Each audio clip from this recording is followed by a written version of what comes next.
The first 24 hours, there was no contact with anything outside of your neighbors. It's like a humbling experience, basically. You realize what you need and what you don't need in life. Right after the hurricane, there was this whole spirit of let's rebuild this together. We're gonna do it ourselves as nobody else is gonna help us. That's when I realized I wanted to stay here. Same with Carla. We're gonna try and build something that can actually help the community be stronger if something like this, God forbid, happens again. My name is Maria Velasco. I am the co-founder of HiveCube.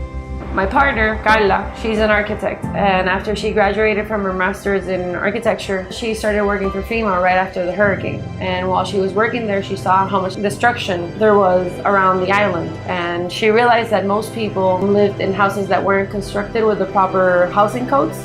We found out that 55% of housing in Puerto Rico is constructed informally, which means that they're not up to code, they weren't properly constructed to withstand hurricanes, etc., etc.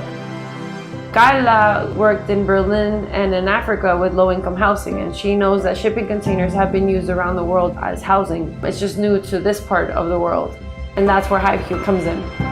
Right now we are in our first hive, our prototype. It's our basic model unit. It's a house made out of a shipping container. It has 2 bedrooms, 1 bathroom, and a kitchen with a little living room area. 3D printing actually did help us because that's what basically got the ball rolling. When you just say a shipping container as a house, a lot of people just think trailers. Re3D helped us build our model.